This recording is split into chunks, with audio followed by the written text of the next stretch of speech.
ସିଫନିୟ ଅଧ୍ୟାୟ 1। ଆମୋନଙ୍କ ପୁତ୍ର ଜିହୁଦାର ରାଜା ଯୋସିୟର ଅଧିକାର ସମୟରେ ହିଜକିୟଙ୍କ ବୃଦ୍ଧ ପ୍ରପୌତ୍ର ଅମରିୟଙ୍କ ପ୍ରପୌତ୍ର ଗଦଲିୟଙ୍କ ପୌତ୍ର କୁଶୀଙ୍କ ପୁତ୍ର ସିଫନିୟଙ୍କ ନିକଟରେ ସଦାପ୍ରଭୁଙ୍କର ଏହି ବାକ୍ୟ ଉପସ୍ଥିତ ହେଲା।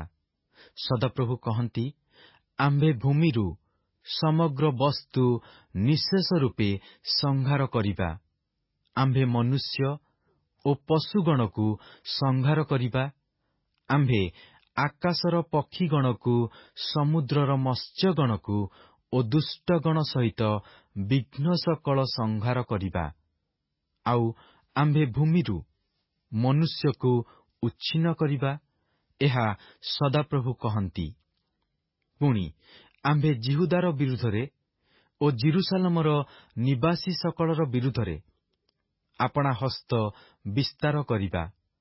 ଆମ୍ଭେ ଏହି ସ୍ଥାନରୁ ବାଲର ଅବଶିଷ୍ଟାଂଶକୁ ଓ ଯାଜକଗଣ ସହିତ ପୁରୋହିତମାନଙ୍କର ନାମ, ଆଉ ଯେଉଁମାନେ ଛାତ ଉପରେ ଆକାଶର ବାହିନୀକି ପ୍ରଣାମ କରନ୍ତି ଓ ଯେଉଁମାନେ ସଦାପ୍ରଭୁଙ୍କ ନିକଟରେ ଶପଥ କରନ୍ତି ଓ ମାଲକମ୍ ନାମରେ ଶପଥ କରି ପ୍ରଣାମ କରନ୍ତି, ଆଉ ଯେଉଁମାନେ ସଦାପ୍ରଭୁଙ୍କ ପଶ୍ଚାଦ୍ଗମନରୁ ବିମୁଖ ହୋଇଅଛନ୍ତି, ପୁଣି ଯେଉଁମାନେ ସଦାପ୍ରଭୁଙ୍କର ଅନ୍ୱେଷଣ କରିନାହାନ୍ତି କି ଅବା ତାହାଙ୍କର ଅନୁସନ୍ଧାନ କରିନାହାନ୍ତି, ସେ ସମସ୍ତଙ୍କୁ ଆମ୍ଭେ ଉଚ୍ଛିନ୍ନ କରିବା।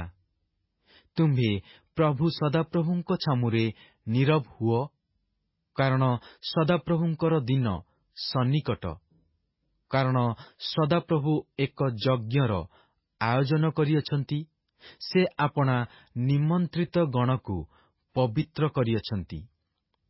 ପୁଣି ସଦାପ୍ରଭୁଙ୍କର ସେହି ଯଜ୍ଞ ଦିନ ଆମ୍ଭେ ଅଧିପତିଗଣକୁ ଓ ରାଜପୁତ୍ରଗଣକୁ ଓ ବିଦେଶୀୟ ବସ୍ତ୍ରରେ ବସ୍ତ୍ରାନ୍ୱିତ ସମସ୍ତଙ୍କୁ ଦଣ୍ଡ ଦେବା। ଆଉ ଯେଉଁମାନେ ଚୌକାଠ ଡେଇଁକରି ଯାଆନ୍ତି, ଯେଉଁମାନେ ଆପଣାମାନଙ୍କ କର୍ତ୍ତାର ଗୃହ ଦୌରାତ୍ମ୍ୟରେ ଓ ପ୍ରବଞ୍ଚନାରେ ପରିପୂର୍ଣ୍ଣ କରନ୍ତି, ସେ ସମସ୍ତଙ୍କୁ ଆମ୍ଭେ ସେହିଦିନ ଦଣ୍ଡ ଦେବା।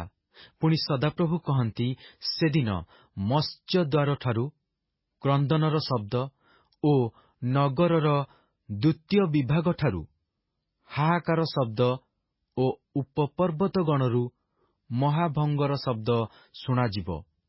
ହେ ମକ୍ତେଶ ନିବାସୀଗଣ, ତୁମ୍ଭେମାନେ ହାହାକାର କର, କାରଣ କିଣାନର ଲୋକ ସମସ୍ତେ ବିନଷ୍ଟ ହୋଇଅଛନ୍ତି ଓ ରୂପ୍ୟବାହକ ସମସ୍ତେ ଉଚ୍ଛିନ୍ନ ହୋଇଅଛନ୍ତି। ପୁଣି ସେ ସମୟରେ ଆମ୍ଭେ ପ୍ରଦୀପ ଜଳାଇ ଜେରୁସାଲେମର ଅନ୍ୱେଷଣ କରିବା। ଆଉ ଯେଉଁମାନେ ଆପଣା ଆପଣା ମଳ ଉପରେ ସୁସ୍ଥିର ହୋଇ ବସିଅଛନ୍ତି ଓ ମନେ ମନେ କହନ୍ତି, ସଦାପ୍ରଭୁ ମଙ୍ଗଳ କରିବେ ନାହିଁ କି ଅବା ଅମଙ୍ଗଳ କରିବେ ନାହିଁ, ସେମାନଙ୍କୁ ଆମ୍ଭେ ଦଣ୍ଡ ଦେବା। ପୁଣି ସେମାନଙ୍କର ସମ୍ପତ୍ତି ଲୁଟିତ ହେବ ଓ ସେମାନଙ୍କର ଗୃହ ଧ୍ୱଂସସ୍ଥାନ ହେବ। ଆହୁରି ସେମାନେ ଗୃହ ନିର୍ମାଣ କରିବେ, ମାତ୍ର ତହିଁରେ ବାସ କରିବେ ନାହିଁ।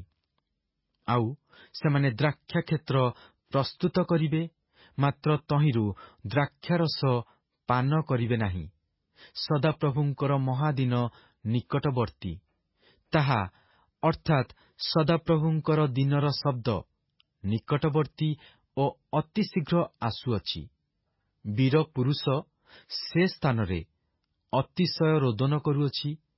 ସେହି ଦିନ କ୍ରୋଧର ଦିନ, ସଙ୍କଟ ଓ କ୍ଲେଶର ଦିନ, ଉଜାଡ଼ ଓ ସର୍ବନାଶର ଦିନ, ଅନ୍ଧକାର ଓ ଘୋର ତିମିର ଦିନ, ମେଘ ଓ ନିବିଡ଼ ଅନ୍ଧକାର ଦିନ, ତୁରୀଧ୍ୱନି ଓ ଭୟାନକ ନାଦର ଦିନ।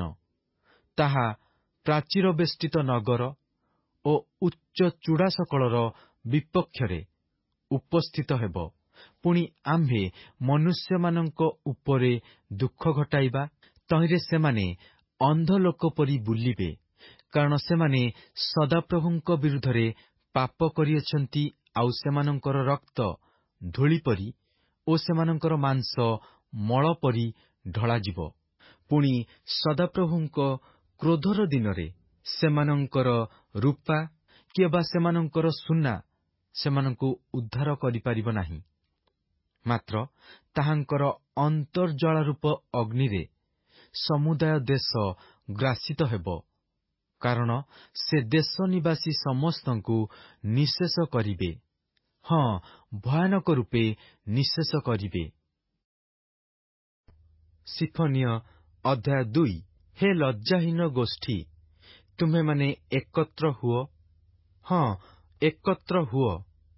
ଆଜ୍ଞା ସଫଳ ହେବା ପୂର୍ବେ, ଦିନ ତୁଷ ପରି ଉଡ଼ିଯିବା ପୂର୍ବେ, ସଦାପ୍ରଭୁଙ୍କର ପ୍ରଚଣ୍ଡ କ୍ରୋଧ ତୁମମାନଙ୍କ ଉପରେ ଆସିବା ପୂର୍ବେ, ସଦାପ୍ରଭୁଙ୍କ କ୍ରୋଧର ଦିନ ତୁମମାନଙ୍କ ଉପରେ ଆସିବା ପୂର୍ବେ ଏକତ୍ର ହୁଅ। ହେ ଦେଶସ୍ଥ ନମ୍ର ଲୋକମାନେ, ତାହାଙ୍କର ଶାସନ ପାଳନ କରିଅଛ ଯେ ତୁମେମାନେ ସମସ୍ତେ ସଦାପ୍ରଭୁଙ୍କର ଅନ୍ୱେଷଣ କର, ଧର୍ମର ଅନ୍ୱେଷଣ କର, ନମ୍ରତାର ଅନ୍ୱେଷଣ କର। ହୋଇପାରେ ସଦାପ୍ରଭୁଙ୍କ କ୍ରୋଧର ଦିନରେ ତୁମେମାନେ ଗୁପ୍ତ ସ୍ଥାନରେ ରଖାଯିବ, କାରଣ ଘଷା ପରିତ୍ୟକ୍ତ ଓ ଅସ୍କିଲୋନ ଧ୍ୱଂସ ସ୍ଥାନ ହେବ। ଅଶ୍ଦୋଦ ମଧ୍ୟାହ୍ନ ସମୟରେ ତାଡ଼ିତ ହେବ ଓ ଇକ୍ରୋନ ମୂଳୋତ୍ପାଟିତ ହେବ। ସମୁଦ୍ରକୂଳ ନିବାସୀଗଣ, କରେଥୀୟ ଗୋଷ୍ଠୀ ସନ୍ତାପର ପାତ୍ର। ହେ ପଲେଷ୍ଟିୟମାନଙ୍କର ଦେଶ କିଣାନ, ତୁମ୍ଭମାନଙ୍କ ବିରୁଦ୍ଧରେ ସଦାପ୍ରଭୁଙ୍କର ବାକ୍ୟ ଅଛି। ଆମ୍ଭେ ତୁମ୍ଭକୁ ଉଚ୍ଛିନ୍ନ କରିବା, ତହିଁରେ ତୁମ୍ଭ ମଧ୍ୟରେ ନିବାସୀ କେହି ରହିବ ନାହିଁ। ପୁଣି ସମୁଦ୍ରକୂଳ ଚରାସ୍ଥାନ, ମେଷପାଳକମାନଙ୍କର କୁଟୀର ଓ ମେଷପଲର ଖୁଆଡ଼ ହେବ। ଆଉ ସେହି ସମୁଦ୍ରକୂଳ ଯିହୁଦା ବଂଶର ଅବଶିଷ୍ଟାଂଶ ପାଇଁ ହେବ। ସେମାନେ ସେ ସ୍ଥାନରେ ଆପଣା ଆପଣା ମେଷପଲ ଚରାଇବେ। ସନ୍ଧ୍ୟାକାଳରେ ସେମାନେ ଅସ୍କିଲୋନସ୍ଥିତ ନାନା ଗୃହରେ ଶୟନ କରିବେ, କାରଣ ସଦାପ୍ରଭୁ ସେମାନଙ୍କର ପରମେଶ୍ୱର ସେମାନଙ୍କର ତତ୍ତ୍ୱାବଧାନ କରିବେ ଓ ସେମାନଙ୍କର ବନ୍ଦିତ୍ୱାବସ୍ଥା ପରିବର୍ତ୍ତନ କରିବେ। ମୋଆବ୍‌ର ଧିକ୍କାର ଓ ଅମନ ସନ୍ତାନଗଣ ଯେଉଁ ତିରସ୍କାର ବାକ୍ୟରେ ଆମ୍ଭର ଲୋକମାନଙ୍କୁ ଧିକ୍କାର କରିଅଛନ୍ତି ଓ ସେମାନଙ୍କ ସୀମାର ପ୍ରତିକୂଳରେ ଆପଣାମାନଙ୍କୁ ବଡ଼ କରିଅଛନ୍ତି, ତାହା ଆମ୍ଭେ ଶୁଣିଅଛୁ।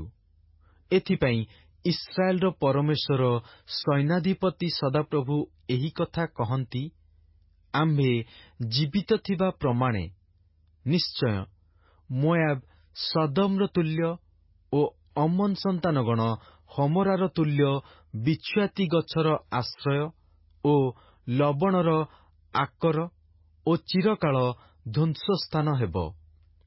ଆମ୍ଭ ଲୋକମାନଙ୍କର ଶେଷାଂଶ ସେମାନଙ୍କୁ ଲୁଟିବେ ଓ ଆମ୍ଭ ଗୋଷ୍ଠୀର ଅବଶିଷ୍ଟାଂଶ ସେମାନଙ୍କୁ ଅଧିକାର କରିବେ। ସେମାନେ ଆପଣାମାନଙ୍କର ଅହଙ୍କାର ସକାଶୁ ଏହି ରୂପ ପ୍ରତିଫଳ ପାଇବେ, କାରଣ ସେମାନେ ସୈନ୍ୟାଧିପତି ସଦାପ୍ରଭୁଙ୍କର ଲୋକମାନଙ୍କୁ ଧିକ୍କାର କରି ସେମାନଙ୍କ ପ୍ରତିକୂଳରେ ଆପଣାମାନଙ୍କୁ ବଡ଼ କରିଅଛନ୍ତି। ସଦାପ୍ରଭୁ ସେମାନଙ୍କ ପ୍ରତି ଭୟଙ୍କର ହେବେ, କାରଣ ସେ ପୃଥିବୀସ୍ଥ ଯାବତୀୟ ଦେବତାକୁ କ୍ଷୀଣ କରିବେ। ପୁଣି ଲୋକମାନେ ଓ ଗୋଷ୍ଠୀଗଣର ଦ୍ୱୀପସକଳ ଆପଣା ଆପଣା ସ୍ଥାନରୁ ତାହାଙ୍କୁ ପ୍ରଣାମ କରିବେ। ହେ କୁଶୀୟ ଲୋକ, ତୁମେମାନେ ମଧ୍ୟ ଆମ୍ଭ ଖଡ୍ଗ ଦ୍ୱାରା ହତ ହେବ। ପୁଣି ସେ ଉତ୍ତର ଦିଗର ବିରୁଦ୍ଧରେ ଆପଣା ହସ୍ତ ବିସ୍ତାର କରିବେ ଓ ଅସୁରକୁ ବିନଷ୍ଟ କରିବେ। ଆଉ ସେ ନିନିବିକି ଧ୍ୱଂସସ୍ଥାନ ଓ ପ୍ରାନ୍ତର ପରି ଶୁଷ୍କ କରିବେ। ଆଉ ତହିଁ ମଧ୍ୟରେ ପଶୁପଲ ଓ ଗୋଷ୍ଠୀଗଣର ଯାବତୀୟ ପଶୁ ଶୟନ କରିବେ। ପାଣିଭେଳା ପକ୍ଷୀ ଓ ଝିଙ୍କ ଜନ୍ତୁ ତହିଁର ସ୍ତମ୍ଭମାନର ମଥାଣି ଉପରେ ରାତ୍ରି କ୍ଷେପଣ କରିବେ। ଝରକାରେ ସେମାନଙ୍କ ରବ ଶୁଣାଯିବ। ଚୌକାଠର ଉପରେ ଉଚ୍ଛିନ୍ନତା ରହିବ, କାରଣ ସେ ତାହାର ଏରସ୍ କାଷ୍ଠର କର୍ମ ଅନାବୃତ କରିଅଛନ୍ତି।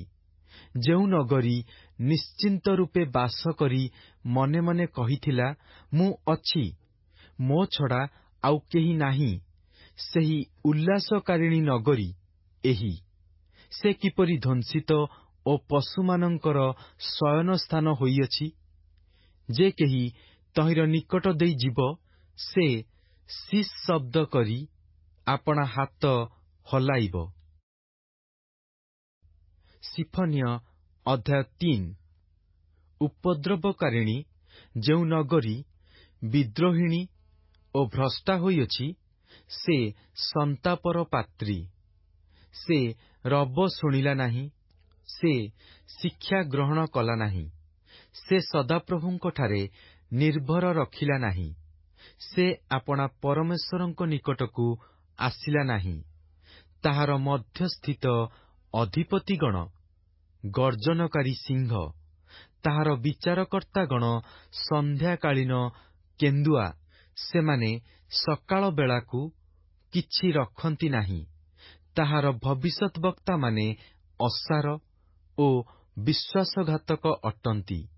ତାହାର ଯାଜକଗଣ ପବିତ୍ର ବିଷୟକୁ ଅପବିତ୍ର କରିଅଛନ୍ତି। ସେମାନେ ବ୍ୟବସ୍ଥା ପ୍ରତି ଦୌରାତ୍ମ୍ୟ କରିଅଛନ୍ତି। ତାହାର ମଧ୍ୟବର୍ତ୍ତୀ ସଦାପ୍ରଭୁ ଧାର୍ମିକ ଅଟନ୍ତି, ସେ ଅଧର୍ମ କରିବେ ନାହିଁ। ପ୍ରତି ପ୍ରଭାତ ସେ ଆପଣା ବିଚାର ଆଲୁଅରେ ସ୍ଥାପନ କରନ୍ତି, ସେ ତ୍ରୁଟି କରନ୍ତି ନାହିଁ। ମାତ୍ର ଅନ୍ୟାୟକାରୀ ଲୋକ ଲଜ୍ଜା ଜାଣେ ନାହିଁ। ଆମ୍ଭେ ଗୋଷ୍ଠୀଗଣକୁ ଉଚ୍ଛିନ୍ନ କରିଅଛୁ, ସେମାନଙ୍କର ଦୁର୍ଗ ସକଳ ଧ୍ୱଂସିତ ହୋଇଅଛି। ଆମ୍ଭେ ସେମାନଙ୍କର ପଥ ସକଳ ଶୂନ୍ୟ କରିଅଛୁ, ତାହା ଦେଇ କେହି ଗମନାଗମନ କରେ ନାହିଁ। ସେମାନଙ୍କର ନଗର ସକଳ ଏପରି ବିନଷ୍ଟ ହୋଇଅଛି ଯେ ତହିଁରେ କୌଣସି ମନୁଷ୍ୟ ଓ ବାସକାରୀ କେହି ନାହିଁ। ଆମ୍ଭେ କହିଲୁ, ତୁମ୍ଭେ ଅବଶ୍ୟ ଆମ୍ଭକୁ ଭୟ କରିବ, ତୁମ୍ଭେ ଶିକ୍ଷା ଗ୍ରହଣ କରିବ। ତହିଁରେ ତାହାର ବିରୁଦ୍ଧରେ ଆମ୍ଭର ସକଳ ନିରୂପଣ ଅନୁସାରେ ତାହାର ନିବାସସ୍ଥାନ ଉଚ୍ଛିନ୍ନ ହେବ ନାହିଁ। ମାତ୍ର ସେମାନେ ଅତି ପ୍ରଭାତରେ ଉଠି ଆପଣାମାନଙ୍କର କ୍ରିୟା ସବୁକୁ ଭ୍ରଷ୍ଟ କଲେ। ଏହେତୁ ସଦାପ୍ରଭୁ କହନ୍ତି, ଆମ୍ଭେ ଲୁଟିବା ପାଇଁ ଉଠିବା ଦିନ ପର୍ଯ୍ୟନ୍ତ ତୁମ୍ଭେମାନେ ଆମ୍ଭ ଅପେକ୍ଷାରେ ଥାଅ।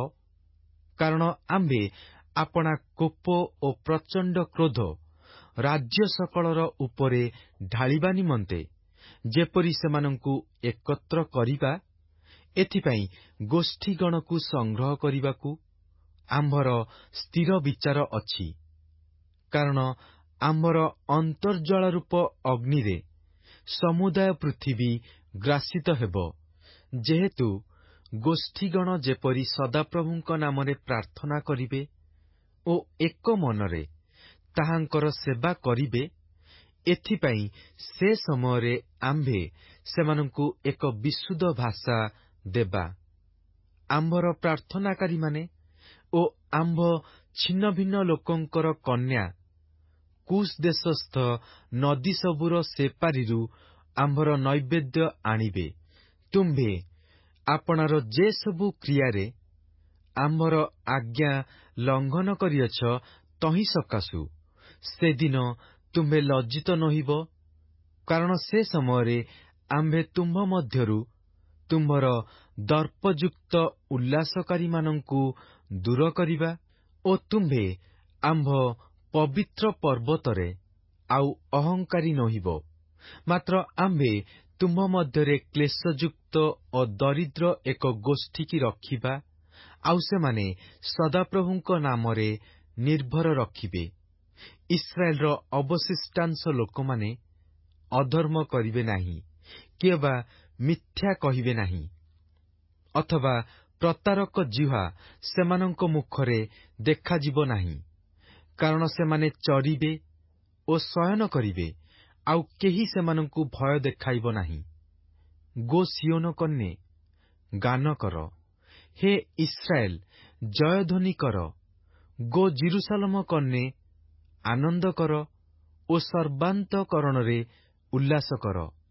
ସଦାପ୍ରଭୁ ତୁମ୍ଭର ଦଣ୍ଡ ସବୁ ଦୂର କରିଅଛନ୍ତି, ସେ ତୁମ୍ଭର ଶତ୍ରୁକୁ ଦୂର କରିଅଛନ୍ତି। ଇସ୍ରାଏଲର ରାଜା ସଦାପ୍ରଭୁ ତୁମ୍ଭ ମଧ୍ୟବର୍ତ୍ତୀ ଅଛନ୍ତି। ତୁମ୍ଭେ ଆଉ ଅମଙ୍ଗଳର ଭୟ ପାଇବ ନାହିଁ। ସେହିଦିନ ଜିରୁସାଲମକୁ କୁହାଯିବ, ତୁମ୍ଭେ ଭୟ କର ନାହିଁ। ହେ ସିଓନ, ତୁମ୍ଭର ହସ୍ତ ଶିଥିଳ ନ ହେଉ। ସଦାପ୍ରଭୁ ତୁମ୍ଭର ପରମେଶ୍ୱର ତୁମ୍ଭର ମଧ୍ୟବର୍ତ୍ତୀ ଅଟନ୍ତି।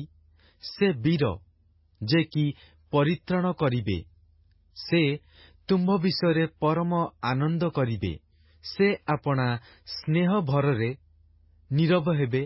ସେ ଗାନ କରି ତୁମ୍ଭ ବିଷୟରେ ଉଲ୍ଲାସ କରିବେ।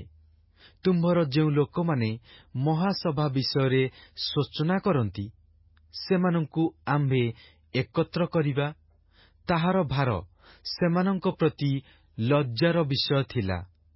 ଦେଖ, ଯେଉଁମାନେ ତୁମ୍ଭକୁ କ୍ଲେଶ ଦିଅନ୍ତି, ସେ ସମସ୍ତଙ୍କ ପ୍ରତି ସେ ସମୟରେ ଆମ୍ଭେ ଉପଯୁକ୍ତ ବ୍ୟବହାର କରିବା।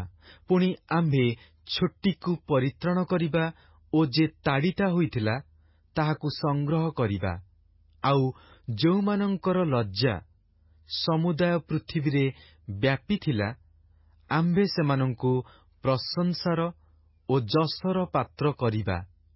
ସେ ସମୟରେ ଆମ୍ଭେ ତୁମ୍ଭମାନଙ୍କୁ ଆଣିବା ଓ ସେହି ସମୟରେ ଆମ୍ଭେ ତୁମ୍ଭମାନଙ୍କୁ ସଂଗ୍ରହ କରିବା। କାରଣ ଆମ୍ଭେ ତୁମ୍ଭମାନଙ୍କ ଦୃଷ୍ଟିଗୋଚରରେ ତୁମ୍ଭମାନଙ୍କର ବନ୍ଦିତ୍ୱାବସ୍ଥା ପରିବର୍ତ୍ତନ କରିବା ସମୟରେ ପୃଥିବୀସ୍ଥ ଯାବତୀୟ ଗୋଷ୍ଠୀ ମଧ୍ୟରେ ତୁମ୍ଭମାନଙ୍କୁ ଯଶର ଓ ପ୍ରଶଂସାର ପାତ୍ର କରିବା, ଏହା ସଦାପ୍ରଭୁ କହନ୍ତି।